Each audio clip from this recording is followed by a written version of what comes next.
بسم اللہ الرحمن الرحیم۔ السلام علیکم ورحمۃ اللہ وبرکاتہ۔ آج ہم بات کریں گے حضرت صفیہ رضی اللہ تعالیٰ عنہ کے واقعے کی تحقیق ہوئی تو اس کے بارے میں کیا رائے ہے۔ حضرت صفیہ رضی اللہ تعالیٰ عنہ کی نسبت بعض کتب حدیث میں یہ واقعہ مذکور ہے کہ حضور صلی اللہ علیہ وآلہ وسلم نے پہلے ان کو دحیہ کلبی رضی اللہ تعالیٰ عنہ کو دیا تھا، پھر کسی نے ان کے حسن کی تعریف کی تو ان سے مانگ لیا اور اس کے معاوضے میں ان کو 7 لونڈیاں دی۔ مخالفین نے اس روایت کو نہایت بدنما پیرائے میں ادا کیا ہے، اور جب اصل روایت میں اتنی بات موجود ہے تو ظاہر ہے کہ مخالف اس سے کہاں تک کام لے سکتا ہے۔ دوستو، حقیقت یہ ہے کہ حضرت صفیہ رضی اللہ تعالیٰ عنہ کا یہ واقعہ حضرت انس رضی اللہ تعالیٰ عنہ سے منقول ہے، لیکن خود حضرت انس سے متعدد روایتیں ہیں اور وہ باہم مختلف ہیں۔ بخاری کی جو روایت غزوہ خیبر کے ذکر میں ہے اس میں یہ تصریح ہے کہ جب قلعہ خیبر فتح ہوا تو لوگوں نے آپ صلی اللہ علیہ وآلہ وسلم کے سامنے حضرت صفیہ رضی اللہ تعالیٰ عنہ کے حسن کا ذکر کیا تو آپ صلی اللہ علیہ وآلہ وسلم نے ان کو اپنے لیے لے لیا۔ اصلی الفاظ یہ ہیں، جب خدا نے قلعہ فتح کرا دیا تو لوگوں نے آپ صلی اللہ علیہ وآلہ وسلم سے صفیہ بنت حیی کے حسن و جمال کی تعریف کی۔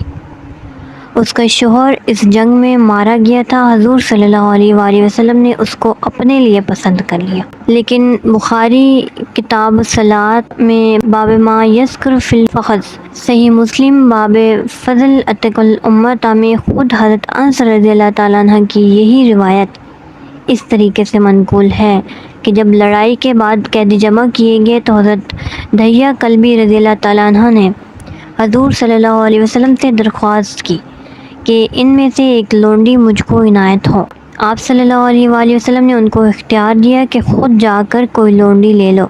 انہوں نے حضرت صفیہ رضی اللہ تعالیٰ عنہ کو انتخاب کیا، لیکن لوگوں کو اعتراض ہوا۔ ایک شخص نے آ کر حضور صلی اللہ علیہ وآلہ وسلم سے کہا، اے پیغمبر خدا، آپ صلی اللہ علیہ وآلہ وسلم نے صفیہ کو دحیہ کے حوالے کیا، وہ کریز اور نذیر کی رئیسہ ہے اور آپ صلی اللہ علیہ وآلہ وسلم کے سوا اور کوئی اس کے لائق۔ اس کے بعد آپ صلی اللہ علیہ وآلہ وسلم نے حضرت صفیہ رضی اللہ تعالیٰ عنہ کو آزاد کر کے ان سے نکاح کر لیا۔ ابو داؤد میں یہ دونوں روایتیں ہیں اور دونوں حضرت انس رضی اللہ تعالیٰ عنہ سے مروی ہیں۔ ابو داؤد کی شرح میں مازری مشہور محدث کا یہ قول نقل کیا ہے کہ حضور صلی اللہ علیہ وآلہ وسلم نے حضرت صفیہ رضی اللہ تعالیٰ عنہ کو اس لیے حضرت دحیہ رضی اللہ تعالیٰ عنہ سے لے کر ان سے عقد کیا کہ چونکہ وہ عالی رتبہ اور رئیس یہود کی صاحبزادی تھی، اس لیے ان کا کسی اور کے پاس جانا ان کی توہین تھی۔ حافظ ابن حجر نے بھی فتح الباری میں اس کے قریب لکھا ہے،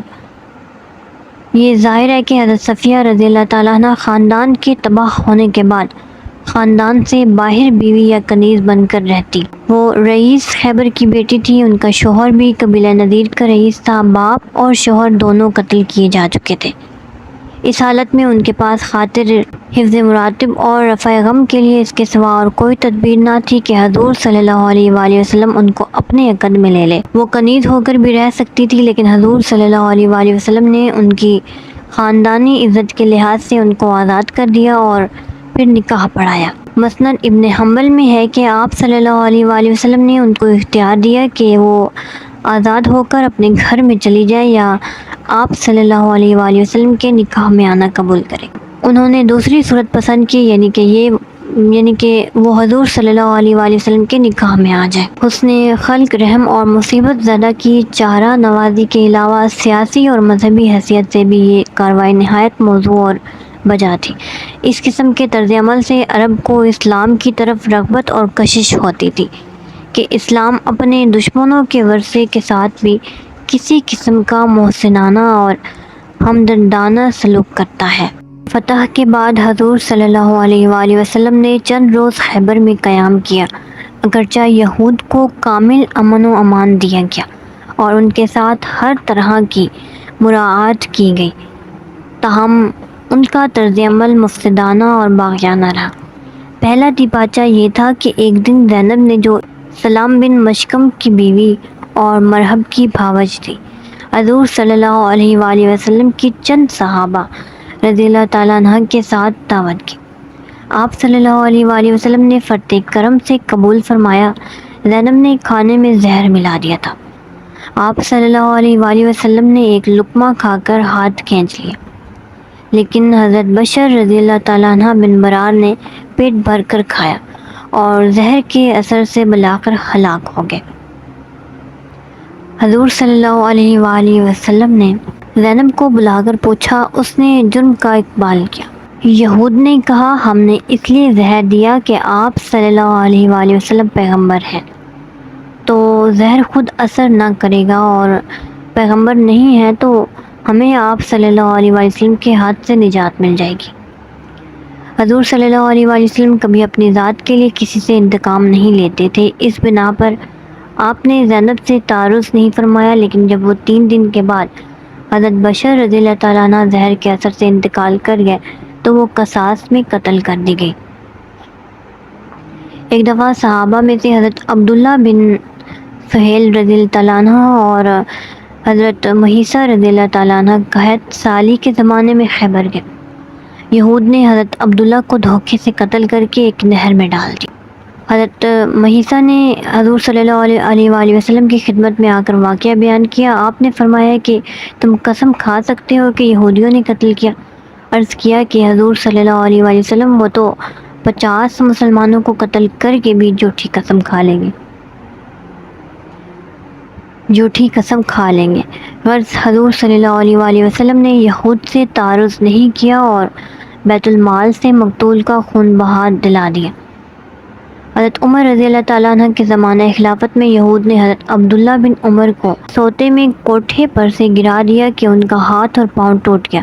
اس طرح ہمیشہ فساد انگیزیاں کرتے رہتے تھے۔ مجبور ہو کر حضرت عمر رضی اللہ تعالیٰ عنہ نے ان کو شام کے اضلاع میں جلا وطن کر دیا۔ یہ 200 خیبر کے واقعات میں ارباب سیر نے ایک سخت غلط روایت نقل کی ہے، اور وہ اکثر کتابوں میں منقول ہو کر متداول ہو گئی ہے، یعنی یہ کہ اول آپ صلی اللہ علیہ وآلہ وسلم نے یہود کو اس شرط پر امن عام دیا تھا کہ کوئی چیز نہ چھپائیں گے، لیکن جب کنانہ بن ربیع نے خزانہ بتانے سے انکار کیا تو آپ صلی اللہ علیہ وآلہ وسلم نے حضرت زبیر رضی اللہ تعالیٰ عنہ کو حکم دیا کہ سختی کر کے اسے خزانے کا پتہ لگائے۔ حضرت زبیر رضی اللہ تعالیٰ عنہ چکماک جلا کر اس کے سینے کو داغتے تھے، یہاں تک کہ اس کی جان نکلنے کے قریب ہو گئی۔ بالآخر آپ صلی اللہ علیہ وآلہ وسلم نے کنانہ کو قتل کرا دیا اور تمام یہودی لونڈی غلام بنا لیے گئے۔ اس روایت کا حصہ اس قدر صحیح ہے کہ کنانہ قتل کر دیا گیا، لیکن اس کی وجہ یہ نہیں کہ وہ خزانہ بتانے سے انکار کرتا تھا، بلکہ اس کی وجہ یہ ہے کہ کنانہ نے محمود بن مسلمہ کو قتل کیا تھا۔ تبری میں تصریح ہے۔ پھر حضور صلی اللہ علیہ وآلہ وسلم نے کنانہ کو محمد بن مسلمہ کے حوالے کیا۔